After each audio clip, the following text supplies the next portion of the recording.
Hey, what's up, everybody? Welcome to your Tuesday edition of the Post Up with David Grubb right here on Boot Crew Media. I, of course, am your host, David Grubb.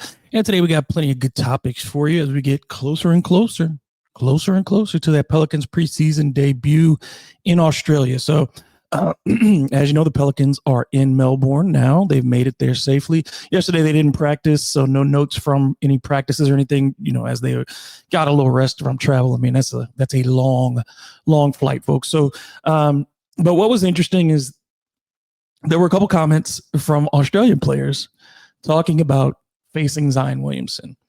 And when you hear these things, when you read these things, I think, again, it kind of emphasizes the fact that it is rare to have a player like this.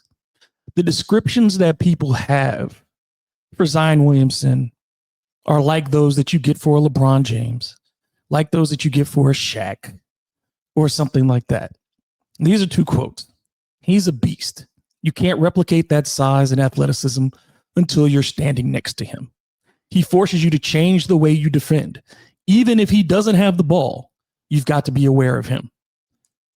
That in and of itself should explain to you why the Pelicans have been so reticent to part ways with Zion Williamson. It is not that Zion has been the perfect citizen. It is not that he's always done the right thing. Though it appears, and again, I want to give him his credit so far. We'll see what the results are. And the results will ultimately be what matters. But it appears he's gotten to the point of maturity at 24 years old that he's figured out. And yes, ultimately, as people look back, they'll say most of his first 6 years were a waste and just didn't live up to the hype. And that is fair. But he still has the back end of his career, however long that is. And in life, you have the opportunity to fix things. Ben Simmons was given plenty of chances, and now his NBA career is likely over. But he was the number one pick who was given a lot of chances to produce and made an all NBA team, was all defensive player, all-star, all those things. Never experienced any real team success, though. And so I think now you look at this for Zion Williamson. I think it's that same kind of temptation, is that when you have someone with the athletic abilities, the game skills, the just physical attributes that only a player like Zion Williamson has, you understand why you don't rush to get rid of that guy. Though those players typically, you take LeBron out of the mix, but typically your physical phenomenon type players do not have super long careers, because once the athleticism goes, there's a big transition in your career, and not everybody can adjust to that. But when you have that player, you tend to win games while they're at the peak of their athletic abilities. And hopefully at 24, Zion has yet to enter the peak for his career. And I hope the Pelicans get the benefit from that. But clearly there's a respect for Zion. This is not, though the NBL is a minor league, this is not the Globetrotters versus the Washington Generals. So this is a professional basketball team with guys who have played in the NBA, with guys who are aspiring to be in the NBA, and, guys from the Australian national team. All those are playing in this league. So respect from their peers. Zion, they have no reason to hype up Zion. They want to compete, and they've said that. It also goes into more of that conversation about, look at his physical transformation. I think that people are kind of intimidated by where he's coming back in terms of fitness for this season. There hasn't been this international focus on what he hasn't done. And I think that's how a lot of people outside of the United States still view the NBA. They still watch it how we used to watch the game. Where you watched it for the fun of basketball, not for the drama of what players are moving on, not for the ability to get on a talk show and talk about why this team is great and this one sucks, why this player is the GOAT and this player is not. They're watching a basketball game because they love basketball. And I wish we could get some of that innocence, so to speak, back in love of the game. And I think the players are way more interested. It's almost like, having this first opportunity for the NBA to go to Australia in that regard. It's almost like, in some ways, in a very minor scale, like the dream team coming, to the Olympics. You don't get a lot of opportunities to see NBA caliber players. You don't get a lot of opportunities. I mean, obviously, this is the first time it's ever been done with the NBA going to Australia. So for the Australian base, Zion is the show. He's the guy that they know, that they've seen on television consistently, that has been part of advertising, and all these things. But this also, again, it just shows Zion's ability to change games, and that teams always have to focus on him. And that is a rare player to have, where they game plan for the player specifically. And there's not a lot you can do to take away what they do well, no matter what defense you throw at them. So it also, again, on the basketball sense, reinforces how important guys like Trey Murphy will be, like Jordan Poole will be, and Jordan Hawkins potentially as well, in just knocking down shots to complement what Zion is able to do. Now, if Zion is the headline, the series, is the show. And so as we get to the Australia series, where do we start with that? So the NBA and NBL Melbourne series, as you know, consists of 2 preseason games. And this is the first time this is done in Australia. The team, of course, as we talked about on Monday, is talking about this is an opportunity for bonding. It's an opportunity for the Pelicans to expand the brand. Willie Green wants this to build the chemistry, and you saw some good signs of that as before they left, they had the rookies all dressed in safari gear to kind of give them some unity as a class. And then the conversations that players were talking about, that the opportunity that this trip gives to them, playing in front of a fan base that will be excited to see them, but will be certainly partisan to their Australian teams. It is a chance to play in front of a crowd that doesn't love you early on, where it's going to be noisy, you'd imagine, in this arena that is starved to watch some NBA basketball. So early on, you're going to have to communicate. You're going to have to make good decisions. You're going to have to pay attention with your eyes and not just play the game that you want to play. You got to see what's actually going on and communicate with each other. The physicality of the NBL. There's a little more touching that goes on in the NBL than what they're used to in the NBA. These are guys who are going to tap you if you come across the lane. They're going to catch you if you try to drive in and get an easy layup. They're going to apply some physicality, which is, I think, is a good thing for the Pelicans, because they are going to be undersized compared to their opponents on a lot of nights. And so they get used to getting pushed around. Even if these guys are smaller than you on average, get used to the contact. This is also a test for the Pelicans offense. This is the first opportunity we're really going to see what the principles of the New Orleans Pelicans offense are going to be. Is this a motion-based offense? Is it a drive and kick type of offense? Is it a what do the Pelicans want to do well, and how do they establish that? This should not be a free-form situation where it's, hey, we're here to put on a show. No. You get 4 teaching opportunities in the preseason in game play, and you have to take full advantage of those. So what are the principles that Willie Green and his offense are trying to implement as we get closer to the regular season? And we want to see who stands out. We want to see if the young guys in particular, because you're not expecting starters to play 30 plus minutes in the preseason. If they give you 20 minutes, great. But do the young guys live up to the expectations that we've gotten based on the comments after the first couple of practice? Again, Micah Peavy getting shouted out. Jeremiah Fears getting shouted out as guys who have looked really good at the start of camp. Does that translate into on-court performance? We also want to see, how does Willie Green start picking and choosing some roster combinations? From game 1 to game 2, what are those adjustments going to be like in the personnel groupings? What do you learn about who's working well together and who's not? And do you give some lineups more time to kind of gel than not? And I think, again, last season, we did not see the starting lineup together in the entire preseason. And I think that ultimately was a detriment to the Pelicans. I think if they had played together in the preseason, you might not have gotten some of the things that we saw earlier in the year. I think it could have been different. Everything could have been different had the Pelicans, I think, played their starters. And I know you can't anticipate injuries and things like that, but it just feels like that was a catalyst for things going wrong early. And I think that that's going to be important to see how Willie Green puts together his starting lineup and how often they get to play together during the preseason. We'll also see, in that center competition that we talked about yesterday, who has the early edge, who gets the starts. If they start the same guy in every game, if you start to see what that production looks like, that'll be there as well. The side benefits, of course, of the Pelicans are the marketing exposure and the potential international expansion of the NBA at some point. So they're trying to open up these markets, get them interested more so in the NBA game. And so those are benefits off the court for the Pelicans. But they certainly are there to make an impression in Australia, both on the court and off the court. One of the biggest questions this preseason and who is going to make a good impression is someone that people really look at already as somebody who certainly is going to be a vital piece of whether or not the Pelicans succeed or fail this year is Jordan Poole. And how does he fit in? Well, I think that the Pelicans have looked at him as, initially in the way he's been advertised has just been as a scoring spark, that somebody to come in and be a dynamic offensive player for the Pelicans.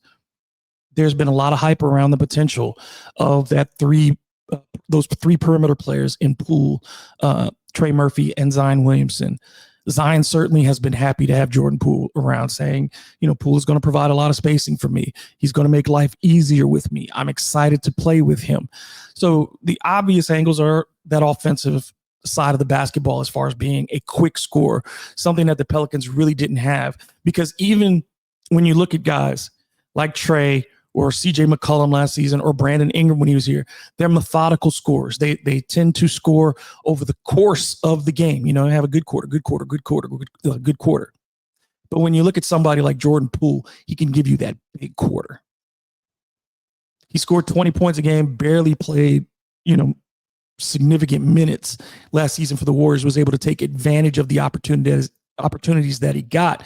And I talked about this when we did this comparison to CJ McCollum. What does Poole do better than CJ? He gets downhill and gets to the free throw line. Right? So Poole being that kind of scorer, that's how you build up those points quickly. You get to the line, you knock down threes, and you push the tempo. And those are all things that he's done. The spacing that he can provide by being able to knock down some catch and shoot, which hasn't always been his forte. So we'll see how he improves as a catch and shoot player. But obviously the innate spacing benefits that come for other players who want to put the ball on the deck as well. And not just Zion Williamson, but Trey Murphy wants to put the ball on the deck. Herb Jones may have opportunities when the defense shifts to put the ball on the deck. Other guys, Sadiq Bey, whomever, creating those opportunities for the defense to collapse on someone other than Zion. So when the defense collapses, you allow people to get out of position. You're able to not find open shooters so they can knock down shots. Also, the thing for Jordan in relation to DeJounte Murray's timeline to come back, when January comes and DeJounte Murray is available, Poole gives you something, again, akin to what CJ did at times, the ability to both start and come off the bench and be effective. If DeJounte reassumes the starting point guard role, I don't think it's a problem if the decision becomes to have Jordan Poole come off the bench, because I think he'd be in a lot of closing lineups, certainly. And it's about the minutes you play, the situations you're put in, not who starts and finishes. It's not who starts. Who's on the court in the last 5 minutes is just as important as who's on the court in the first 5. So I think if DeJounte, the Pelicans fans, you should be excited if DeJounte comes back and reassumes the starting point guard role by virtue of his play and puts Jordan Poole into that situation. Because you effectively then have a potential of having 7 starters competing for 5 positions when you count what's going on at the center position with Yves Missi and Kevon Looney. So you have 2 starters there. You could have 2 starters at the point, DeJounte and Poole in that regard. And then you've got Herb, Trey, and Zion. So that's 7 starters for 5 positions. You feel more comfortable in that and what you could potentially do. So when you look at Poole at that, he thrived in a 6-man role for Golden State as a starter with Washington. Again, Washington had no intention of winning games the last couple of years. So you don't really know how Jordan has adjusted to those competitive situations.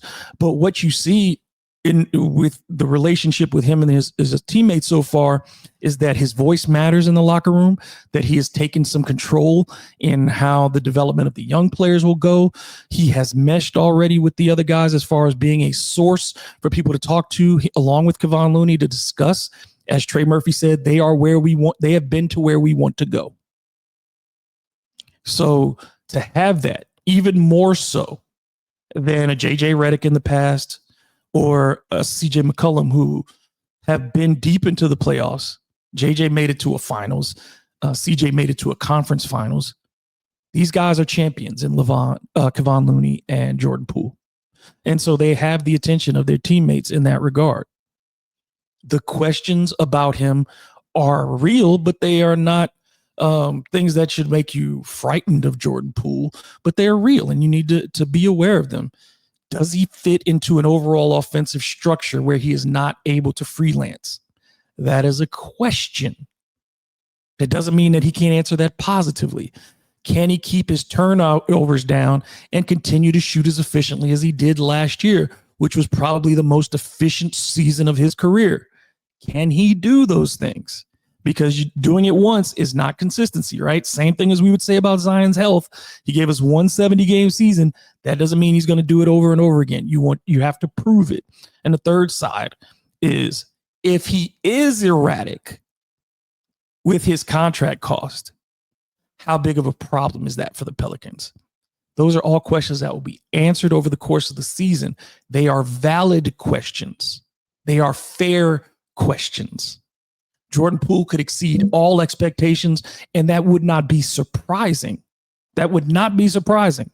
But he could fail to meet expectations, which means that there will have to be adjustments. And that's what you discuss in the preseason. You discuss all the positives and you figure out what the negatives could be. So when you're watching the games, you know what to be looking for, and not just watching shorts and tank tops move across the court and put a basketball in the hoop. There's more to watch, right? So you're looking for these subtle things. This is what makes the high-level basketball fan. You know, like when they talk about football fan, when you get to that elite point of watching, is you're paying attention to the offensive line play, right? You're watching those subtle things that go on in the game. So when you're watching basketball, you're looking for the subtle things as well. But even with Poole on board and adding to what the Pelicans have, there has still not really been a lot of sway with the media. And the Pelicans have talked about this as outside noise. You know, they say the things outside the locker room don't matter.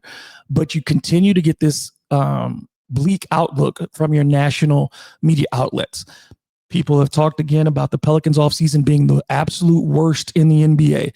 The projections, as you know, have the Pelicans at the bottom of the Western Conference and one of the worst teams in the NBA. Tim Bontemps came out this week and said New Orleans is probably not going to be good this year. The tag is sticking at this point. And you know why the expectations are low. We get it. Zion's injury history has created a lot of skepticism. And until, as I just said, he proves that he can remain healthy, no one will think he will. The lack of playoff success for this franchise, both recently and historically. Again, in 24 years, 2 playoff series wins. The inability to make the playoffs in back-to-back seasons. The difficulty in having back-to-back winning seasons. The loss of veterans over the last couple of seasons that were the core of the defense. That is another cause for skepticism for people. The offseason being, being, as people perceive it, as being quite risky in the acquisitions they've made. But what are the benefits of people overlooking the Pelicans at this stage? If there are low expectations for this team, as we've seen already, there are players who want to play with a chip on their shoulder. They've got something to prove, whether it's Trey Murphy keeping pictures of everybody who's criticized him and his team, whether it's Zion Williamson saying, stay over there. I'm going to remember if you were about that life that right now at the beginning of the season that we're trash, be about that life at the end of the season. So certainly you get guys who want to play with an edge. If Zion is as motivated as he says he is, then and you get the best possible Zion Williamson this season, then I guarantee you're going to have some success.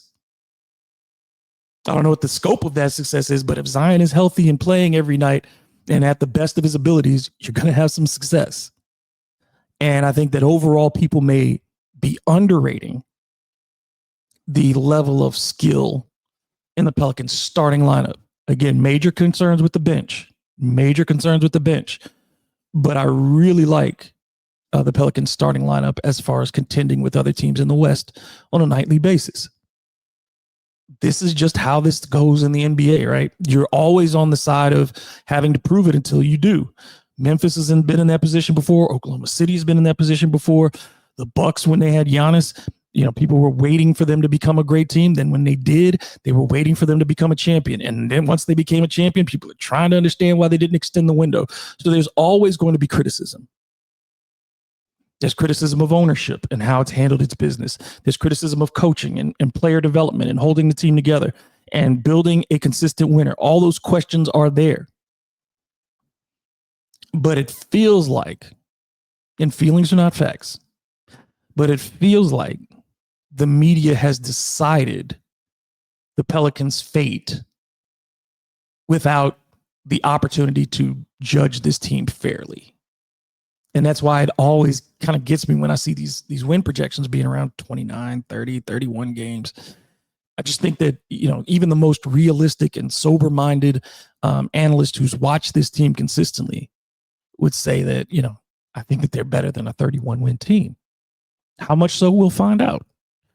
But I think the Pelicans have gotten an unfair shake at times from the national media. But ultimately, as Zion said, it's outside noise and it doesn't really matter.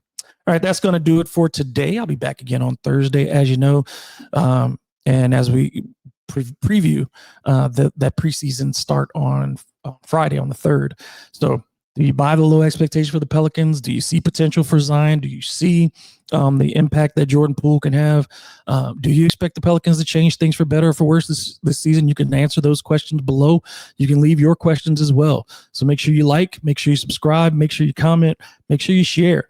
And I'll be back again on Thursday. So until then, this has been the Post Up with David Grubb. I'm him, you're you. Talk to you later.